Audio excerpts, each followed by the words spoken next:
Hello, I am Dartha, and welcome to Depersonalization. This is a RPG based off with mechanics off of the Call of Cthulhu tabletop RPG, I believe. I never actually played that, so I don't know. This is my second attempt at recording this, just because I'm recording with OBS. It was my first time really utilizing it, and I was doing tests with it in another game before I started to record this, and I forgot to switch to OBS to record this game, so I recorded about 50 minutes of black screen. Hell yeah. Anyway, I stumbled upon this game because it was leaving Xbox Game Pass PC. And it just caught my attention. You know, even though the reviews on that over there was like very poor, mainly because this is like a Chinese indie game, so they relied on machine translation. So of course it was very poor, but it has been dramatically improved since a lot of those reviews were written. But I ended up buying it, playing through it, and I also bought it on Steam. And this is the Steam version, which is probably way more up to date. Has way more achievements. It even has the creator mode, which I might look into in my own time. There's Workshop. The problem with Workshop, though, is the majority of the stuff is all in Chinese. It doesn't really have that too large of an English following quite yet. But this game is fascinating, and I very much enjoy it. So let's just jump into it. I have to replay through everything again because of my mistake. Whoops. Yes, we'll do that. Embark, restart. Oh, I didn't read that. I can read after it. At the deepest depth of mind. Well, hello. Star Key. Origin of my essence. My only hope to shatter this prison wrought by time. History resists the hand that would reshape it. Thus, I must return to the origin and descend into slumber once more. In my absence, I bid you take my place, for you alone possess the power to unbind the barrier of the dimension.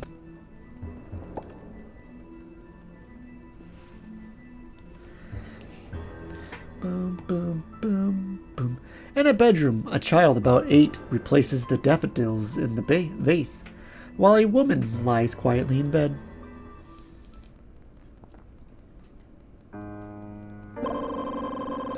Mom, uncles, and aunts were still sleeping. I couldn't wake them up, so I went to the garden and picked some flowers myself. Will they be mad at me? The woman seems troubled by the child's words, but still manages to sit up and look at him. They won't. You're a good boy. Your uncles and aunts were just very tired. They needed rest. So let's not disturb them, alright? Anan. I'm sorry to make you worry. We'll move to the village once I'm feeling better. There you can make new friends and go outside to play. Really? But Grandfather said I shouldn't leave the castle. It's alright. He'll understand. Anan, can you go see your grandfather for me? I'm getting better, so I don't want him to worry. But listen, don't go near the secret chamber. If you do, your father will be upset. You nod. You decide to leave right away so your mother can rest. Visit grandfather's study. I know how to play. So I'm going to go up here and grab all these. I'm going to go over here and grab all these. I shall equip that.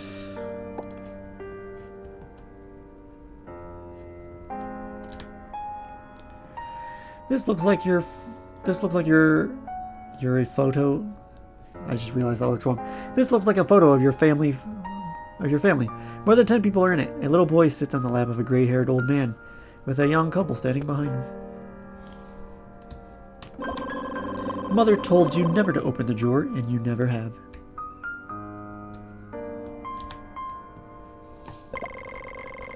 You close the bedroom door quietly. I'm I'm going to take these. I am not going to ignite the carpet this time. And we're going to ignore Mother. It's a family photo showing around a dozen people. At the center stands a silver-haired elder with a couple beside him, an infant cradled in their arms. The woman's face looks pale and unwell.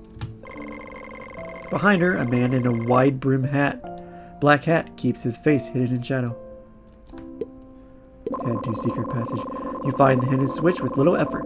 The passage to the secret chamber creaks open before you.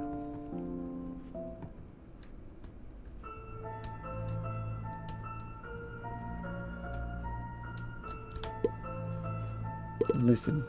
Perception check. Hell yeah. Gotta roll below the number that your character stats is. Standing outside the door, you hear the clatter of chains. A man's hoarse voice cuts through the noise, just barely audible. Who can represent us? How do I erase myself? Do you not recognize your father, my child? Don't be afraid. It's Dad's proud proof of courage. Don't you want to touch it? Are you really my dad? Then you must know our code. The two of you exchange a series of gestures. Dad, it's really you. Ouch. Best leave that spot alone, if you would. It still hurts a bit. You remember something about your father. He had been disfigured, scarred by an injury. Going to knock. The moment your knuckles touch the door, a heavy silence settles over everything. You realize the door is unlocked. All it would take is a gentle push to open it.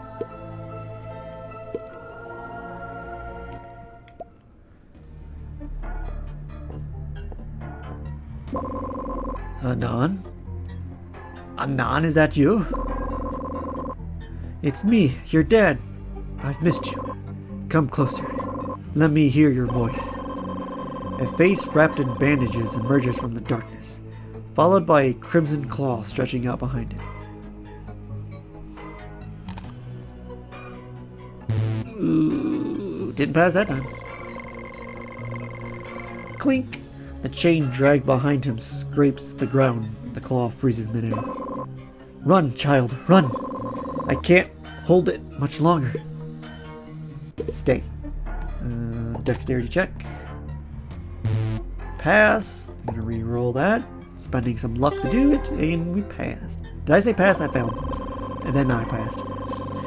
Your resolve hardens. You stand your ground, and this time your father cannot force you away. I can't do this. I can't represent us. Or you can't represent us. Then who can represent us? Grab the gun. Let's see. Main hand, offhand. Let's go. Oh, and we fight my dad. He doesn't know any magic.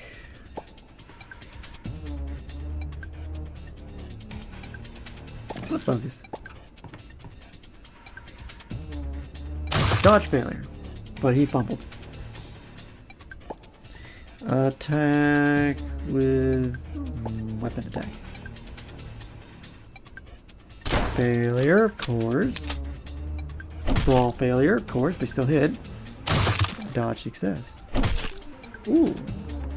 And a retaliate. Again! Failure, shocker. Oh, shocker. And it's death. That's how it went last time. Rewind time and restart with a buff. Give me the dice checks. That makes it easier. And we'll focus my next attack.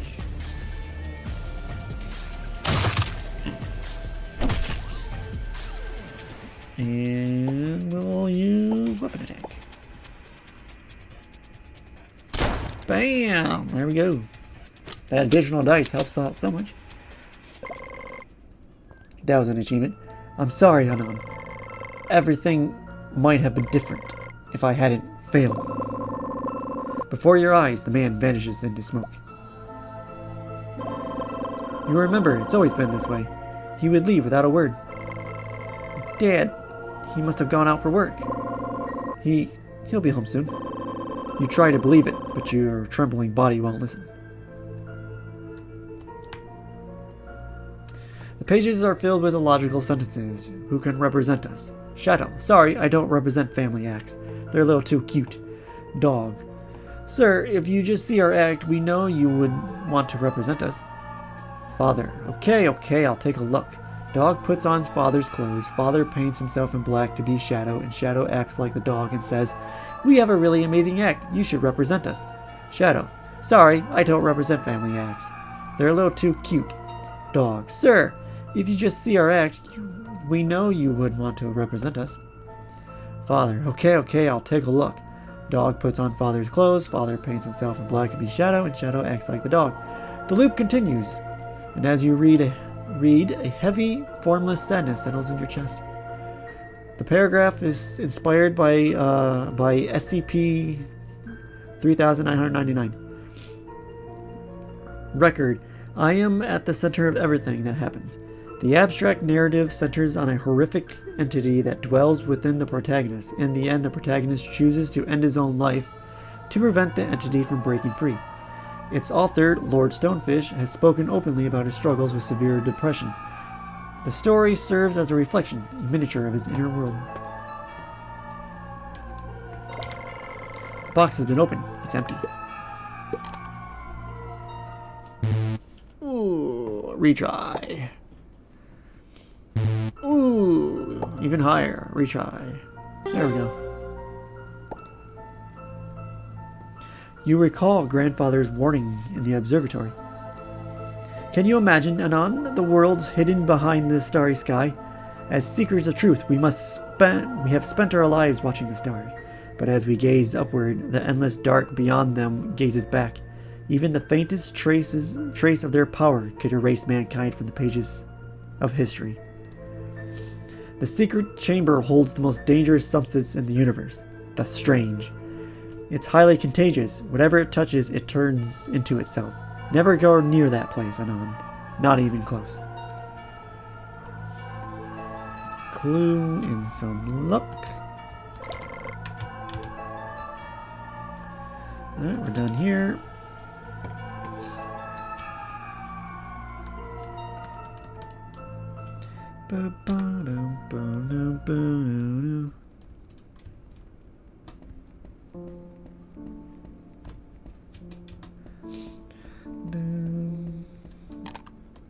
Inspiration check. Pass. Redo.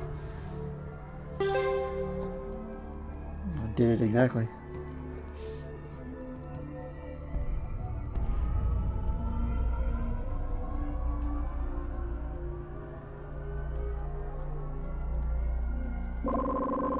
A chill creeps up your spine as if unseen horrors are closing in around you. Something brushes against your eardrums, mocking, whispering, smirking. Then, just as suddenly, the feeling vanishes. Pass that sanity check. You glance out the window. Sunlight spills across the grasslands, with the forest stretching beyond. It's a world you've always longed to visit.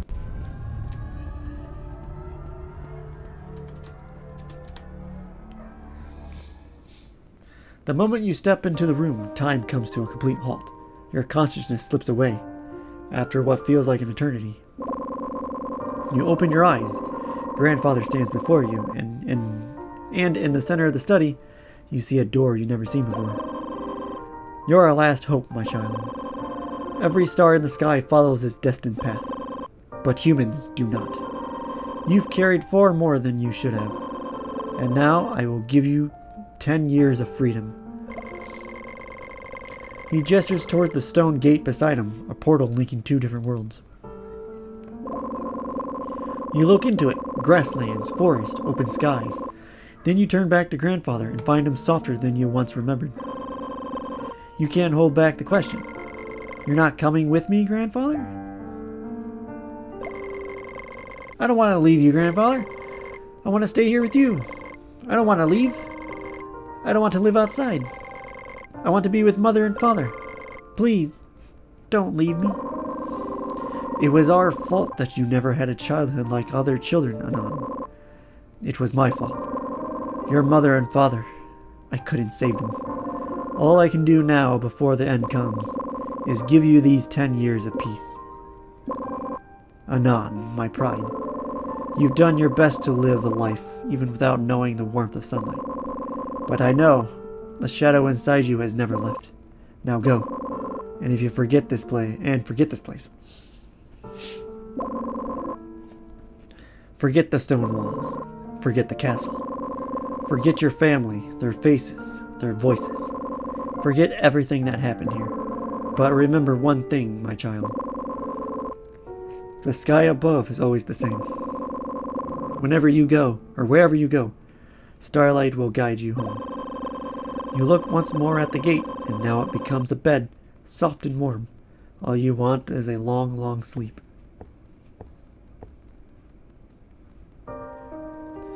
The grasslands and sky dissolve behind you as you pass through the threshold in a dreamlike haze.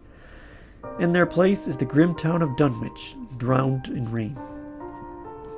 The ravenous river howls beneath the storm as the castle crumbles from its cliff, and the next moment a flood consumes the town. You feel dizzy and collapse by the roadside. A silver-haired scholar pulls up in a Ford. His headlights catch your figure in the mud. He leaps from the car and lifts you in his arms, laying you gently inside before starting the engine again. In the end, you escape the mudslide and head to Providence safely. 10 years later. Another violent case. This city's really falling apart. Better do what the doctor said. Turn in early. Hope the pills work. You've sealed off a portion of your memory. Your body keeps trying to unseal it, but the pain is unbearable. It stirs in your brain like a swarm of wasps, and you can only grind it away piece by piece. It's agony. But just because you digest it doesn't mean you understand it. Each time you try and fail, you cast it into some forsaken corner of your mind, only to drag it back out the next time and start again. And so it piles up, a heap of mental refuse, growing heavier by the day. I wish I could solve this physically. Your sanity intercepts the impulse. In the end, you went to the hospital looking for answers, but even modern medicine has its limits. The only thing they gave you is a report detailing your fractured state of mind. Insomnia, palpitations, hallucinations, loss of appetite, emotional blunting, memory disorder. Patients should avoid any negative stimuli and maintain consistent sleep, take some medicine, or treatment. You reach for the bottle. Medicine prescribed by the doctor. It should calm the nerves and suppress hallucinations. Swallow. Let's hope I can actually sleep tonight.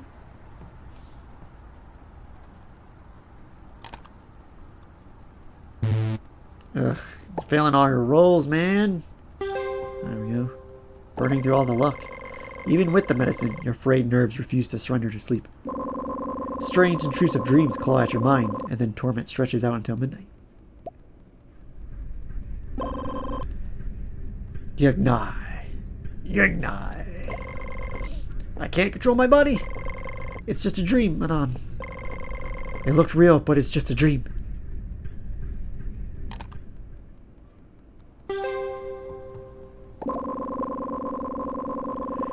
Released from the nightmare's grip, you rest your back against the wall, sweat dripping from your forehead. The pain from the dream lingers in your body, real enough to make you tremble. You force yourself to breathe evenly, and slowly, the ache begins to fade. After a moment's hesitation, you lie down again. You lie still once more, and this time, sleep remains undisturbed until morning.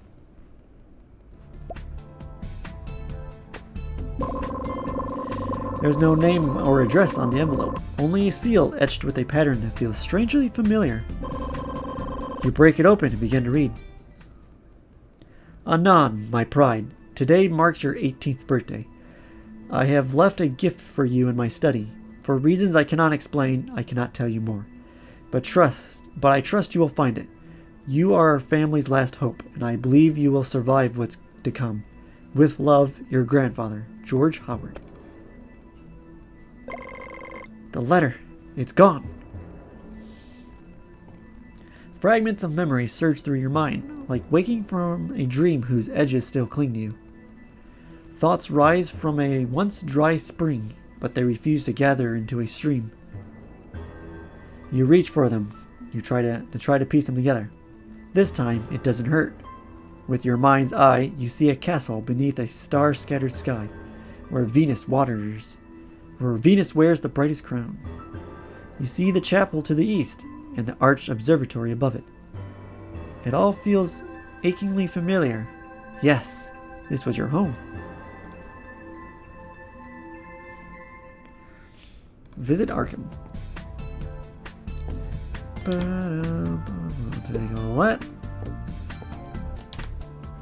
We'll take all that, and I shall equip you. Oh, actually, I already have you. I'm gonna put you in the main hand, or offhand. Newspaper report. A serious food safety incident has recently come to light with contaminated meat sourced from Arkham identified as the cause of widespread poisoning. Although the company responsible has been investigated and penalized, a significant portion of the tainted meat had already entered the local market. Multiple victims have since exhibited alarming symptoms, including a sharp decline in mental stability and increasingly erratic aggressive behavior, often following an almost imperceptible incubation period. These cases have already led to several violent incidents across the city.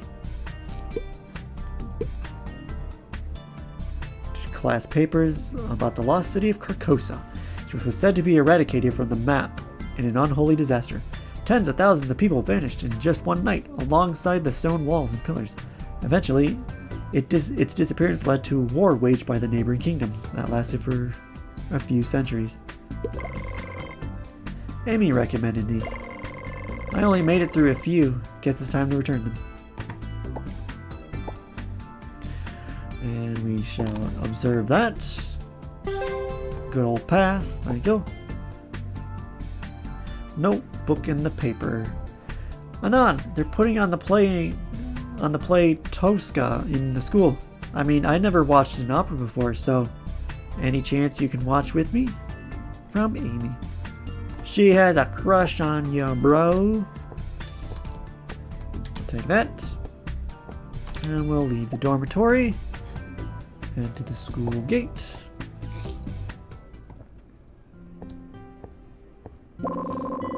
You promised me last time, remember? We pull our money and get a better baseball bat. Well, guess what? I went ahead and bought one from the store. I'll hold on to it so you can use it anytime you like. Now it's your turn to hold up your end of the deal. I don't have any money with me. What did you just say? I mean, I can give you 5 for the bat. Cut it out. I paid 100 for this thing. I want my 50. There's no way the bat cost 100. What, you think I'm lying? Alright then, guess I'll have to tell Dad you're backing out on our deal and buy that crap back. But I only have 20. Fine. Guess 20 will do. We're brothers after all, right? Satisfied, the gold-haired boy takes the money and strolls off. Let's see, register. Let's see, founded in 1989, a group of students and professors fascinated by the unexplained. We are known for providing steady support to other student organizations. We welcome the like-minded to join us. Enigma Exploration Society is looking for new members. Recruitment days. Take that luck. Thank you.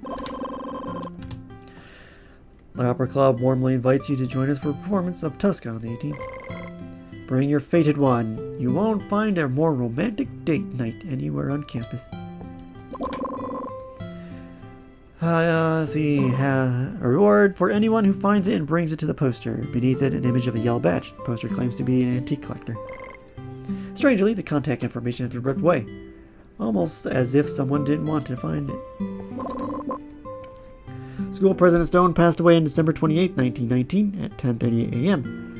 At the age of 65. His funeral will be held in accordance with the wishes outlined in his final will. Swapping ears here with my headphones. We'll check trash bag. Can observe. That's a pass. Dress number 10, Granary Street. I don't recall there being a Granary Street in the city.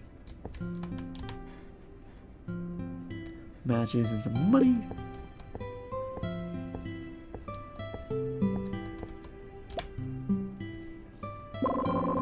That's all I had saved to buy it back. Where am I supposed to find the rest of it? What do I do? The shop owner said today's the last chance. Offer him some money. Oh, thank you. You're so kind. I promise I'll pay you back as soon as I can. He darts off through the campus gate, clutching the money in his hand.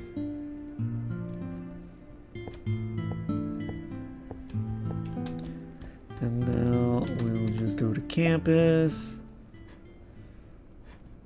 And back to the school gate. I think that should do it. Hell yeah. What's this? You actually bought that pile of rags back? Since you still got coins to waste, I want my money. But I borrowed it from someone else. Don't forget you still owe me 30, you little runt. We're not done until I get every last coin. With a frenzied toss, the gold-haired boy hurls the toy to the ground and storms off. Help mend the toy. Not a high craft. Low roll. That's not low. Alright, again. There we go. Thank you. Thank you so much. This toy was the last gift I ever got from my mom. Dad threw it away behind my back. Said it was filthy and falling apart. But I was lucky. I found it again at an antique store. The owner was kind. He didn't sell it to anyone else until I came back for it.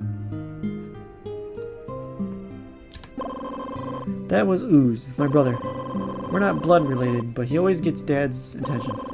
Maybe it's because I look too much like Mom. Sorry, I shouldn't be saying all this. Anyway, thank you. I promise I will repay you for the money.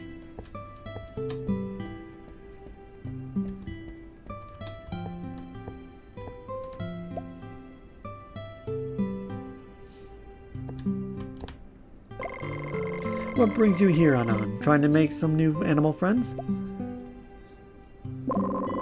I'm not sure what's going on, but animals just don't seem to like me. Any of them. I wouldn't say they dislike you. They're probably just afraid. It's rare to see that kind of reaction. Who knows? Maybe you're special. Ever thought about working at a zoo? No chance. They'd probably sue me for animal abuse.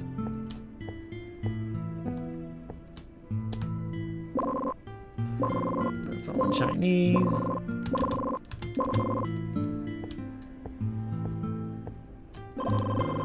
The dirt around seals the cover in the ground. You cannot move it.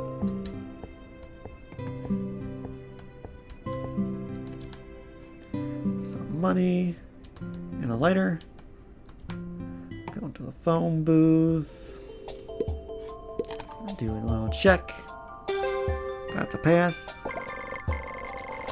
You notice marks around the coin slot, scratches and bent edges. It looks like someone tried to force it open. Maybe they found it wasn't working either. A handful of coins lying inside.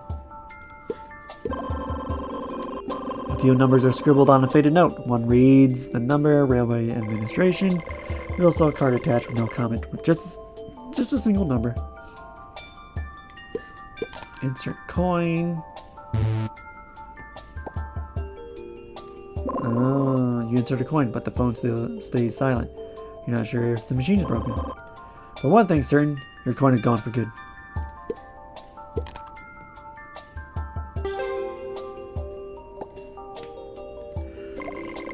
The coin drops into the slot with a satisfying clink. The phone comes to life.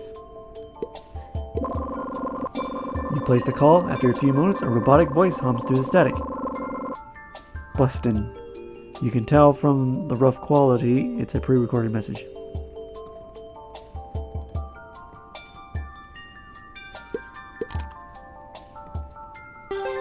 Ooh, good roll.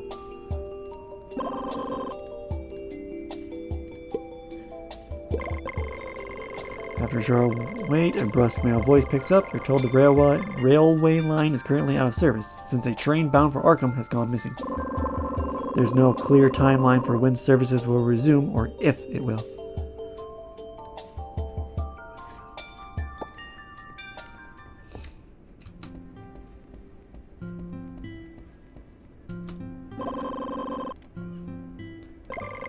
I'm sorry, I didn't protect you like I should have.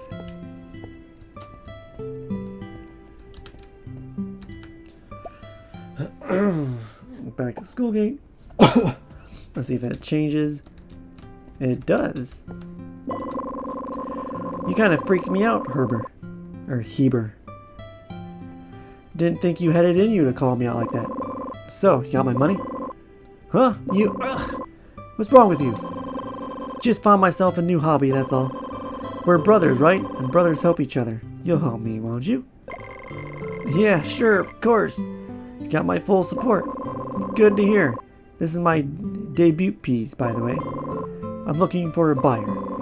I figured 100 should be fair. What do you say? 100? For this thing? Are you out of your mind? A real connoisseur would pay 1,000 without blinking. I'm only asking for 1/10 of that. Surely that's not too much to ask. No, not at all. I knew I could count on you, Ooze. At this rate, you'll be a millionaire in no time. Don't worry. I'll keep creating more. Wouldn't want to burn myself out, though. How about 1 piece a week? All right, I'll let you go now. And let's keep this hobby of mine a secret from Dad, all right? Ooze bolts, sobbing as he disappears into the distance. Here, you earned this. Ooh, got my money back. Nice. Don't look at me like that. My toy friend said she could make my wish come true. All she wanted was a piece of me. So I said goodbye to that feeble, pitiful version of Heber. Now I feel alive. Oh, you can also take her. I don't need her anymore. He shoves the toy into your hands and walks away laughing. Day's gone. Oh, I recognize that name. Atlock doll. Cannot be taken off after equipped. When equipped, halves your willpower, intelligence, and dexterity, while doubles your constitution and strength. Max constitution plus 50. Jesus. A strange voice chills your bones as you pick it up. With the threads of emotions I weave dreams of mortals. Joy be thine, power mine. We're gonna not equip that. We'll be crossing paths with her quite a bit. Let's go to the library. Talk to Amy. Amy! I also saw the poster about the opera show. I mean, I'm a fan of opera too. Just so you know, I'll have to leave campus for a while. I'm sorry, but would you mind waiting a little longer? Great! I mean, of course. It's totally fine if you don't make it in time. We still have plenty of chances to, do be careful, hon. I sure will. See you soon, Amy. Trait gain. Puppy love. Promise with Amy. Despite her shy nature, Amy always lightens up with enthusiasm when talking to you. You've promised her that once you return, you'll go watch Tosca with her. Be safe. Hope to see you soon. That explains where she came from.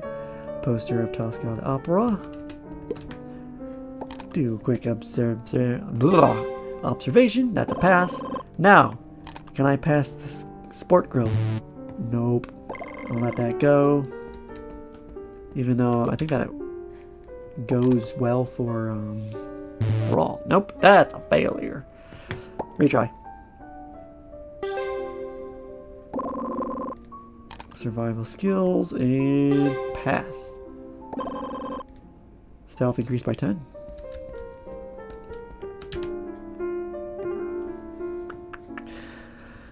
Percival Lowell believed that the canals observed on Mars by Schiaparelli were, in fact, irrigation systems built by intelligent Martian civilization. This theory gained traction with the public, especially when linked to the seasonal melting of Mars' polar ice caps, suggesting a network designed to carry water to arid equatorial regions. Newspapers and magazines eagerly amplified the idea, feeding imaginations with visions of Martians and planetary engineering. Lowell went further, mapping the canals in elaborate detail, though many of his peers in the academic community dismissed the maps as fiction. Some observers even charted over 100 canals, each with its own name. A few claim to see paired or twin canals, parallel lines appearing mysteriously side by side. Fascinating. All seats are occupied. What a war of seat reservation.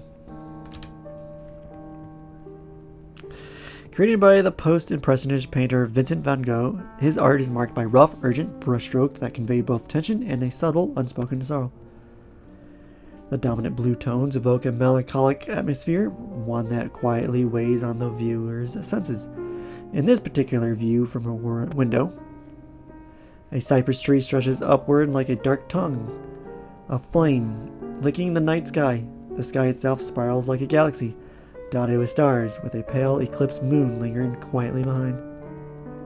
At the bottom of the canvas lies a village, its rooftops drawn in stiff, straight lines, forming a stark contrast to the chaotic curves of the sky. This exaggerated distortion, this collision between control and disorder, reveals the artist's restless mind and his psychedelic vision of the world.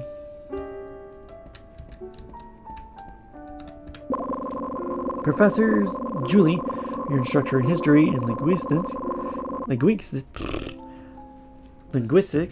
has always been the stern mentor. She's mentioned more than once how she sees you as her eventual successor, though that seems more like a threat than a compliment some days.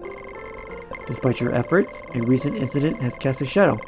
You remember attending class, but somehow nobody else does. Anon, what the hell are you doing loitering around here? Get your butt back in that classroom seat. Professor Julie, I was actually going to tell you I'm planning to leave the campus for a while. How very typical. Young people these days. Always rushing off to chase shadows and thrills, bars, parties, gambling dens. But a quiet library? Perish the thought. Oh, just over. Do it again. But underneath her fury, you glimpse it. Not rage, but disappointment. Her eyes narrow, her shoulders stiff, but her voice falters just slightly. I finished all the homework you gave me, Professor. I'll catch up on everything else the moment I'm back. You got my word. Just don't forget who you are, Anon. A scholar is a torchbearer in the dark, and torches go out if they're left unattended. Here, take this summary I prepared for the next unit, and don't you dare skim it or I will haunt your thesis.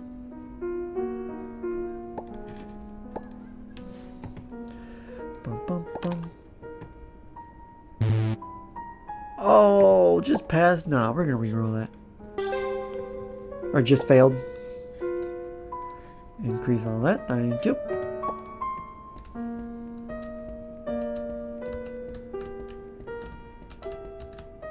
Sure, I'll take that.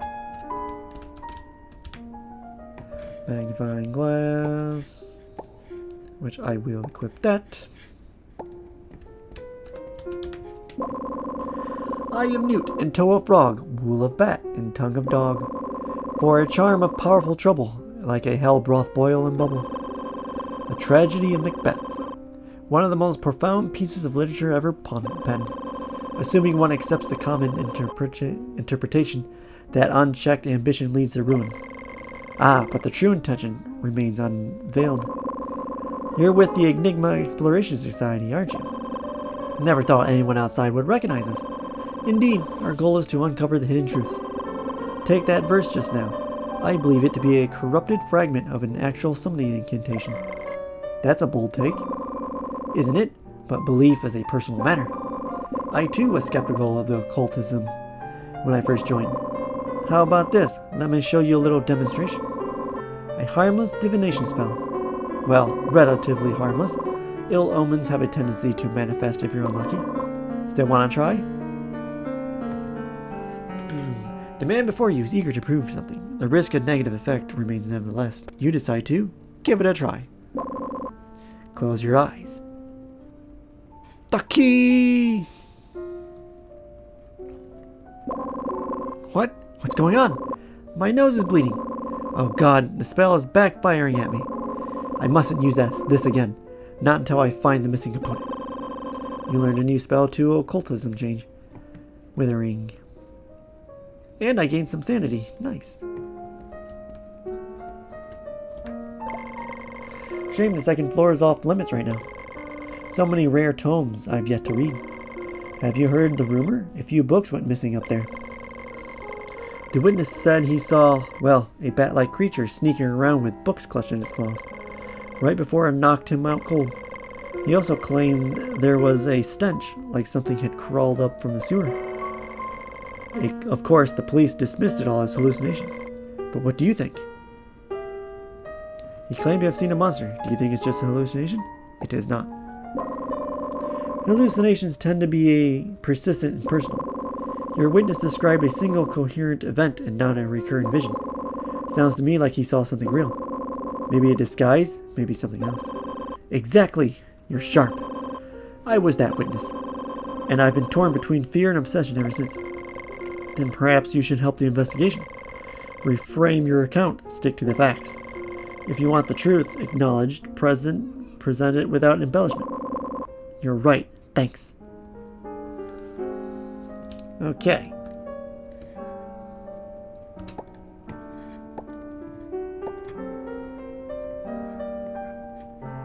And this is where I shall stop this. Hopefully this time I recorded correctly.